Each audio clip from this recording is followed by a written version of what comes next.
Le 9 juin dernier, le président de la République a décidé de dissoudre l'Assemblée nationale. Une première depuis 2 décennies et croyez-moi, les communicants publics, même s'ils ne sont pas là pour faire de la politique, en bavent des ronds de chapeau. Dès lors, j'ai demandé à 2 champions de la communication publique, que sont Camille Rougrave, directrice de la communication de la ville de Senon, non loin de Bordeaux, et Reynald Thuillet, l'homme de la communication d'Arrache-la-Frasse, dans les Alpes. Eh bien, je leur ai demandé quel était leur rôle en cette période politique très trouble. Je vous rassure, l'idée n'est pas du tout de faire de la politique, mais d'expliquer dans ce second épisode consacré à la série du Lab, magnifique événement organisé le 14 juin dernier par Franck Confineau, comment ils travaillent en cette période relativement trouble politiquement parlant. Cela a évidemment un effet sur leur travail, et de ce fait, nous avons discuté pendant une 20aine de minutes. Rassurez-vous, nous avons beaucoup ri malgré les temps difficiles. Mais en tout cas, vous allez découvrir 2 champions de la com publique qui ne se prennent pas au sérieux, mais qui travaillent très sérieusement. Je suis Laurent François, fondateur et dirigeant de l'agence Maverick, et comme je vous le disais, à l'occasion du Lab, événement autour de la com publique, qui date du 14 juin dernier, je me suis éclaté à podcaster des communicants publics, mais ça, je crois que vous l'avez déjà compris. J'espère que vous apprécierez tout autant que moi Reynald Thuillet et Camille Rougrave. Je tiens à le dire, Monsieur Thuillet était particulièrement énervé et toujours aussi drôle. Très très bonne écoute en compagnie de Camille Rougrave et Reynald Thuillet.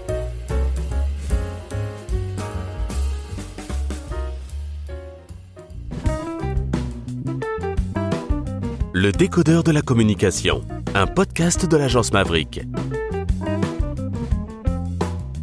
Deuxième invité, j'ai le très très grand plaisir enfin de découvrir de visu Madame Camille Rougrave, la DIRCOM de Senon près de Bordeaux, dans le magnifique sud-ouest. Salut Camille. Bonjour Laurent.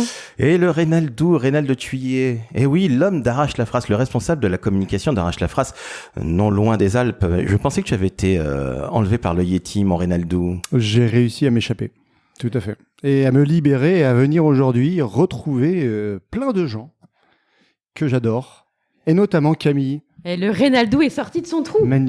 Camille, commence pas s'il te plaît. Écoutez, ils sont déchaînés, ils ont déjà bu. Ma fille est dans la salle et elle est vraiment en train de se dire, mon Dieu, ce que c'est. Elle est atterrée, pauvre enfant, et on salue évidemment mon bébé d'amour qui s'appelle Alice, qui est dans la place. Je vais vous poser une question d'emblée extrêmement difficile. On va commencer par les dames, mon cher Reynald. Oui. Nous sommes dans une période qui est un petit peu compliquée, politiquement parlant. Nous sommes à la mi-juin. Camille, quel rôle le communicant public peut-il jouer dans cette période politique extrêmement complexe que nous vivons ? C'est une très bonne question, Laurent, effectivement. Alors, le rôle du communicant public est multiple. Je pense qu'en première intention, notre rôle, c'est d'appeler les citoyens à aller voter, d'abord à s'intéresser aux questions politiques, à s'intéresser aux débats politiques, aux programmes, aux idées, aux actions et aux projets. Et nous, notre rôle, effectivement, c'est de les inciter à se rendre aux urnes. On a un taux d'abstention record encore sur ces élections européennes. Et donc là, sur les législatives, il va falloir qu'on accompagne nos citoyens dans leur mobilisation. Reynald, qu'est-ce que tu en penses ? Moi, je pense que Camille, elle parle très bien. Et qu'il n'y a rien à ajouter. Trêve de plaisanterie. Reynald, la période est quand même très très très difficile, comme le soulignait très justement Camille. On a une abstention qui est record. Tout le monde se foutait royalement des européennes. On voit où ça mène, pour plein de raisons que ni vous ni moi dans cette salle et même en France ne comprennent réellement. C'est quoi finalement la place du communicant public ? Je suis en train de me demander, est-ce que c'est pas une magnifique opportunité pour enfin, ou peut-être remettre la com publique, non pas au cœur d'un débat public lui-même ou politique, mais est-ce qu'il n'y a pas une carte à jouer pour les communicants publics, Reynald ? Je pense pas. En fait, les élections, ça a toujours été quelque chose de très particulier à aborder parce que nous, en plus, en tant que communicants publics, on est astreint à conserver une réserve maximale. Bien sûr. Dans tout ce qu'on communique. Nous, notre but, c'est effectivement d'informer sur les modalités de vote, sur ce que ça représente, sur à quoi sert le vote, à quoi servent les élections. Mais c'est vrai qu'au-delà de tout ça, on a quand même Sur les élections en particulier, on a un pouvoir qui est très limité. Après, j'ai envie de dire, c'est plutôt toute la politique qu'on va mener tout le reste de l'année qui va influer et aussi amener de la citoyenneté et par le fait des gens qui vont voter. Donc notre pouvoir, il est ailleurs. Sur des événements comme ça, très politiques, moi je trouve, moi personnellement, après je sais pas toi Camille, mais moi je trouve que personnellement on est plutôt limité. Oui, je suis d'accord. Effectivement, je rejoins complètement Reynald sur sa remarque. On est nous dans nos fonctions tout au long de l'année. L'objectif, c'est vraiment de faire connaître les projets de la collectivité, de travailler sur toute la question de l'accès aux droits, de permettre aux citoyens de connaître leurs services publics, de faciliter l'accès à leurs services publics et aux différents équipements. Ça, c'est déjà ce qui engage la citoyenneté. Nous, à la ville de Thonon, on a aussi plusieurs instances citoyennes. On a 5 instances citoyennes. Donc, on implique vraiment nos citoyens tout au long de l'année sur tous les projets qui les concernent. On a des citoyens qui travaillent sur les questions des transitions écologiques notamment. On a un conseil municipal des enfants, donc sur toutes les questions éducatives où on accompagne nos jeunes dans la prise de conscience citoyenne. Ils sont allés au Sénat récemment faire une visite. On a un conseil des sages avec les plus anciens de la ville qui se positionnent qui sont missionnés par le maire pour travailler sur des sujets et notamment sur la connaissance historique de la ville, du patrimoine, etc. Je ne cite que ces 3-là, mais on a vraiment, nous, à Thonon, en tout cas, ce projet et cette ambition de travailler tout au long de l'année avec les habitants. Il y a bientôt à la rentrée les budgets participatifs de la ville qui vont se déployer. Il y a 2 ans, il y avait déjà eu le premier budget participatif avec le déploiement qui est en train de se faire. On a une dizaine de projets qui voient le jour là sur la commune. Ça permet aussi d'initier des collectifs d'habitants, des collectifs citoyens, des rassemblements d'habitants autour de problématiques communes et d'intérêt général. Et en fait, la citoyenneté, elle se travaille, comme le dit Reynald, tout au long de l'année et tout au long du mandat, en fait. Reynald, tu as ce genre de collectif, tu as employé le terme, Camille, je te le trouve très très bien trouvé. Tu en as dans tes montagnes à Arrache-la-Frasse? Oui, on a ce genre de collectif qui se monte aussi sur la volonté politique des élus en place aussi. Hein. C'est pas quelque chose, il n'y a pas de caractère obligatoire dans ce genre d'entité, quoi. Après, oui, on a un travail axé là-dessus sur la citoyenneté, mais on se rend compte quand même que c'est un sujet qui est hyper difficile parce qu'on se rend compte que malgré tout, quand on voit les taux d'abstention, des fois on se demande si on va pas dire que c'est peine perdue, c'est pas vraiment le terme, mais des fois c'est vrai que c'est beaucoup d'efforts et on se rend compte que l'acte de vote reste quelque chose de très personnel. Comment ça se fait justement, et je passe la main à Camille, comment ça se fait que finalement nos jeunes sont très politisés bizarrement aux extrêmes? C'est-à-dire que la moitié des jeunes votent soit RN, soit LFI. Comment vous expliquez ou comment essayer de booster un peu tout ça chez les jeunes, c'est-à-dire donner l'envie de participer à ce qui fait la force de notre magnifique pays qu'est la France, à savoir sa démocratie? Qu'est-ce que vous avez mis en place? Peut-être que vous avez mis en place des choses dans vos communes respectives, mais qu'est-ce qu'on pourrait faire? Ce serait quoi vos tips, si je puis dire? Nous, à Thonon, on travaille avec les jeunes sur la construction d'événements, la construction de programmes d'activités sportives, culturelles, etc. Donc ça se fait tout au long de l'année. Je pense que la présence de la municipalité dans leur quotidien et notamment dans leurs vacances, parce qu'en fait on propose beaucoup de choses au moment des vacances, pour permettre aux jeunes, on a une population très diversifiée, avec peu de gens qui partent en vacances, en fait. Donc, on propose des choses tout au long de l'année pour ces jeunes. Et je pense que le contact quotidien avec la municipalité est l'occasion de sensibiliser les jeunes à la question de la citoyenneté. J'en parlais avec le conseil municipal des enfants, mais aussi avec les jeunes des quartiers.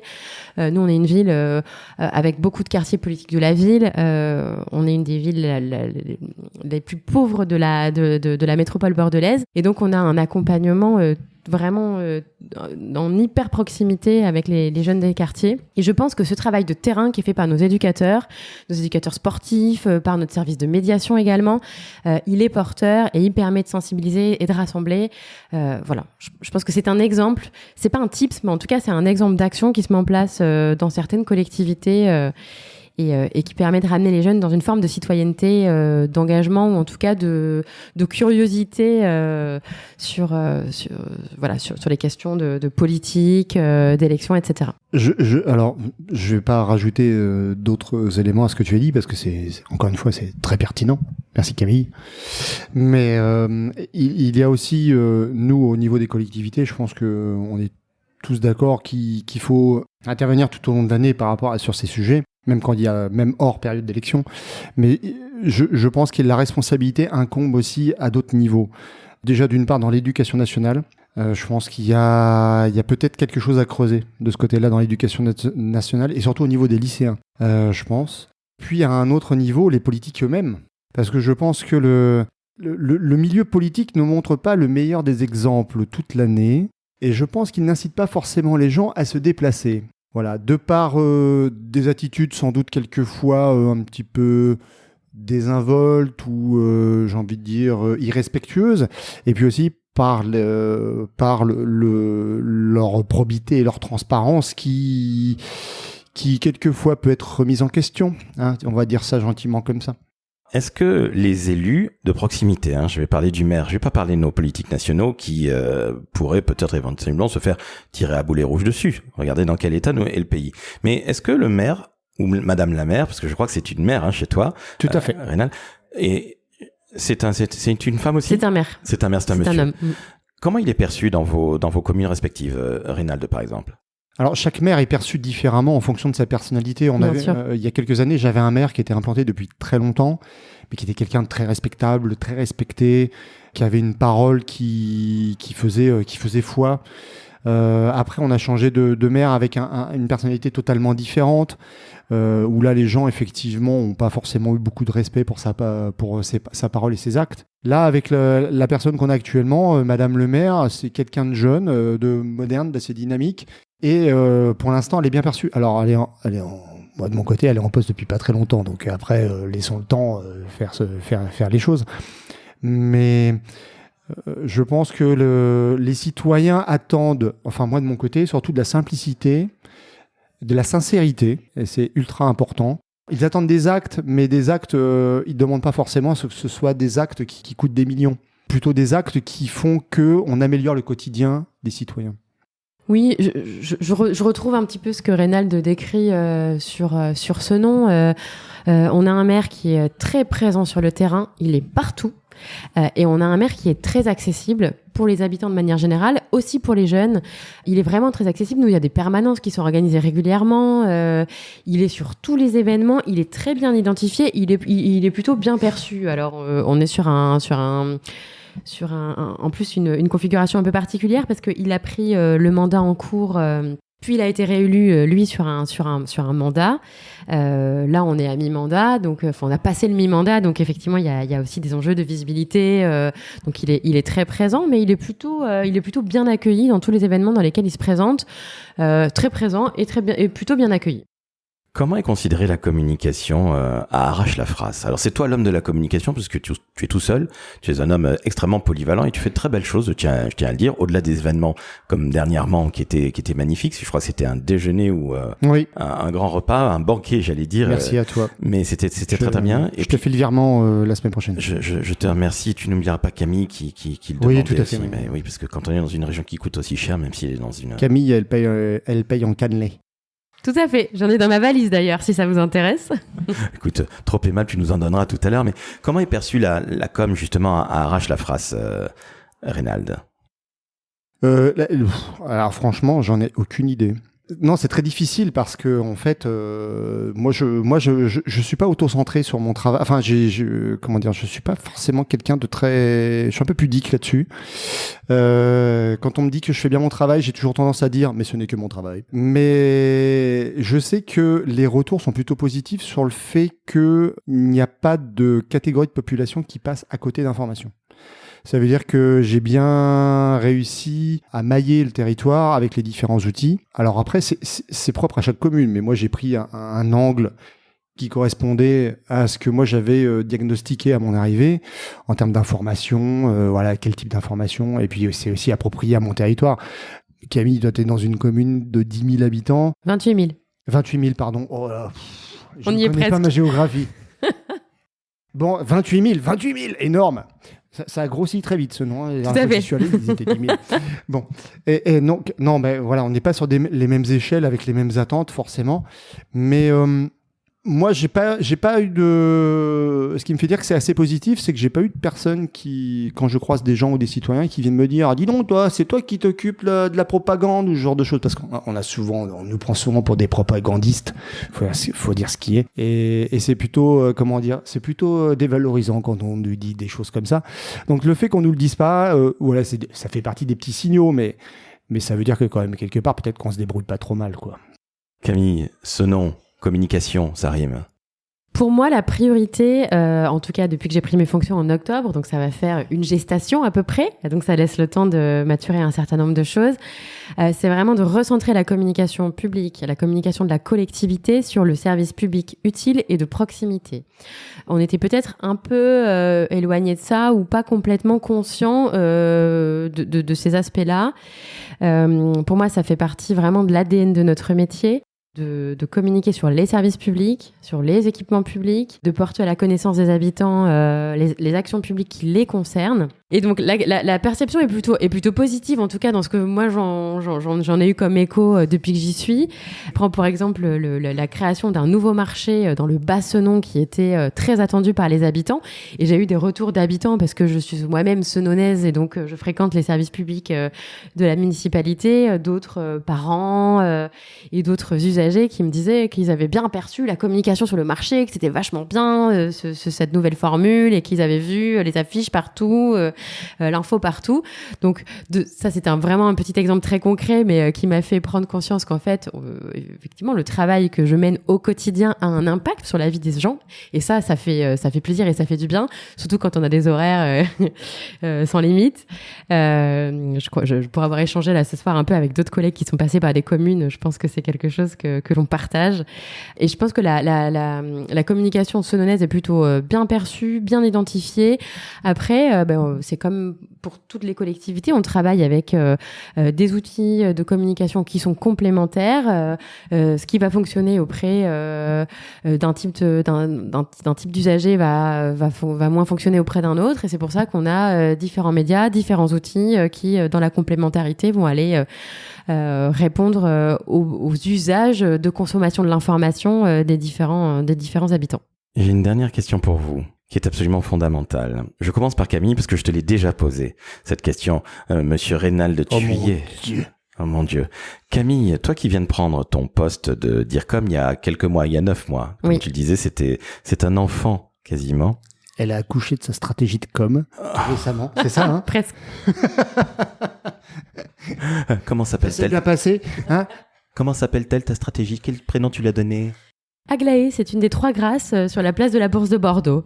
Oh là, comment se la pète. Oh, si en plus c'est culturel, franchement, je pensais qu'on était là pour boire des verres. La France aussi. En te remerciant, Madame est au blanc alors qu'elle est près de Bordeaux et Monsieur Reynaldou est à la bière. Ma dernière question. Mon avant-dernière question, et la dernière est encore plus importante. Camille, qu'est-ce que tu kiffes le plus dans ton nouveau métier de DIRCOM? Alors, ce que j'adore, c'est la proximité avec les habitants. Moi, j'ai travaillé dans des collectivités plus importantes. J'ai travaillé pour un département, j'ai travaillé pour une région. Et là, sur un échelon de commune de 28 000 habitants. En plus, étant moi-même habitante, je les connais les habitants, je les croise tous les jours, je les vois. Alors, j'ai un peu l'impression aussi de jamais déconnecter du boulot parce que je vais à mon cours de yoga, je vais à la boulangerie, je croise forcément quelqu'un qui me parle de la mairie, de sa dernière action qu'il va falloir valoriser. Et en même temps, c'est ça qui est chouette, c'est que je connais ma ville, je connais les habitants parce que je les pratique au quotidien. Et ça, je trouve ça génial. Cette proximité, moi, ça m'enthousiasme, ça me porte et on rend vraiment des services publics de proximité dont on voit l'impact direct, l'impact positif et ça, c'est ce qui me porte aujourd'hui. Reynald, les yeux dans les yeux. Oui, attention, j'ai des lunettes. Reynald, qu'est-ce que tu kiffes le plus dans ton métier de communicant? Arrache la phrase. Je t'ai déjà répondu la dernière fois, non? Justement, mais je ne m'en souviens plus. C'est plus ce que tu as répondu? Si, j'ai répondu que je ne savais rien du tout. Je sais pas du tout. Eh bien, écoute... Non, il n'y a pas des choses que je kiffe plus que d'autres. Sérieusement. Non, j'ai du mal vraiment à définir le truc qui fait que quand tu vois, non, je suis... Mais je sais pas ce qui te fait te lever le matin. Qu'est-ce que c'est? Le réveil. Ouais, déjà, dans un premier temps. Non, mais qui te fait te lever le matin et qui te donne envie d'aller au boulot. C'est de pouvoir travailler sur plein de sujets différents, plein d'outils différents, avec plein d'acteurs différents, des acteurs en interne, des acteurs du territoire.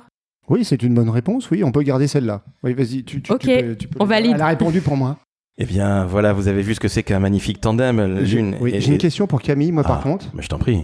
Est-ce que pour toi, la communication publique, C'est un service public. C'est oui ou c'est non? Oh, tu l'as hein, elle est pas mal, hein. Voilà, excusez-moi. Écoutez, c'est absolument... voilà. Alors, je vais poser la dernière question qui est de très très loin la plus importante. Alors, seule Camille répondra, évidemment, et je te demande de faire une réponse aussi poétique que celle que tu as dite, eu égard à ce qui te fait te lever in the morning, comme on dit là-bas à Sinnen. Sinnen, Far West. Sinnen, Far West, near Bordeaux. Bordeaux, oh God. In the Gironde. Oh, in the Gironde. D'ailleurs, il s'emballe. Yeah. Camille, reprenons un peu de sérieux. Je te pose la question fondamentale, les yeux dans les yeux encore une fois. Il est où, le Reynaldou? Il est sorti de son trou pour être au lab ce soir. C'est magnifique. Je ne te pose pas la question, évidemment, Reynald, puisque tu es face à nous. Alors, sachez-le, vous l'avez compris, je pose toujours cette question extrêmement débile à l'image de l'individu qui est face à moi et qui est à côté de Camille. Monsieur Reynald, tu reviens quand tu veux, Reynald. Tu sais oui, bien sûr, ça fait toujours plaisir. Alors évidemment, ce sera un petit peu la blague qui reviendra lors de cette soirée le lab. J'ai peur. Mais tu verras parce qu'il y a de très très belles réponses qui ont déjà été données. Hein. Oui. Et il y a beaucoup de réponses en ou. On sent les poètes de la com publique, mais en tout cas, je vous remercie et on se quitte sur ce dernier mot. Reynald, tu allais dire quoi que tu as? Que j'ai peur. Je suis quand même assez curieux d'entendre les réponses des gens qui me connaissent pas. Ah oui. Et qui doivent se demander, mais qui est ce Reynaldou? Voilà. Hein, qu'est-ce qu'il raconte, le mec, au podcast? Il est complètement... Sauf à considérer que toutes les personnes ici présentes ont écouté le podcast que tu as fait avec Laurent. Ce qui ne sera pas le cas, parce qu'on sait très bien qu'il achète des bots pour se faire des likes. Ah non, moi j'ai vu les stats. Hein. Il y avait du like sur Twitter, moi, sur LinkedIn, partout. Moi, madame, voilà. Eh bien, écoutez, je crois que c'est un des plus beaux épisodes du Décodeur de la communication. Alors, il y avait 2 décodeurs de la com, en l'occurrence, monsieur Reynaldounet. Alors, ils sont en train de faire n'importe quoi. Ma chérie Alice, ma fille, est sur son portable. Elle n'en a strictement rien à foutre. Hein, vous avez vu ça? Elle est extrêmement douce, calme, contrairement à monsieur Reynald et à Je retire mon pantalon. En te remerciant. Écoutez. Il est tôt, Reynald. Oui, c'est pour tout à l'heure, ça, pardon. Écoutez, la fatigue, l'alcool. J'ai envie de vous dire que c'était absolument passionnant. Je te remercie, Camille. Il faut que tu reviennes en solo. Merci à toi pour ton accueil. Mais je t'en prie. Alors, je ne suis absolument pas chez moi, donc ça tombe très bien. Donc, j'accueille très très bien les gens. Mais trêve de plaisanterie, Camille. Tu reviens quand tu veux. Justement, Merci. pour me parler de ce néo-job de DIRCOM à Senon, à la mairie ou à la ville de Senon. Et puis, évidemment, Reynald, tu n'es surtout pas le bienvenu. La preuve en est. Oui, surtout que je risque de revenir ici encore avec d'autres personnes dans cette soirée, mon pauvre. Et en Il va hurlant. te hacker le podcast. Voilà. Attention. J'ai un ami qui s'appelle Eric Ciotti. Je vais te le présenter, il est très sympa. Je vais vous laisser. Bon, alors, très sympa, un peu nerveux. écoutez, alors je crois qu'on va être obligé de fermer l'antenne. Ma fille est en train de se dire, mais ils sont fous ces boomers. Mais ça suffit, donc je vous dis à très très bientôt. Ils sont fous, ils sont sous. La France va mal. Vous mettez quand même 5 étoiles sur Apple Podcast. Et si vous êtes sous, vous en mettez 6. Et vous mettez 5 étoiles sur Spotify. Et surtout, vous vous abonnez au Décodeur de la communication. C'était un épisode spécial Lab. Je tiens à vous remercier, Reynald. Merci à toi. C'est toujours un plaisir, enfin, de faire ta connaissance déjà dans un premier temps, et puis toujours de converser et de rigoler avec toi. Et Camille, ravi d'avoir fait ta connaissance. Eh bien, merci pour ton invitation. Eh bien, je t'en prie. C'était absolument magnifique. Je vous dis à très très vite et je vous dis ciao ciao.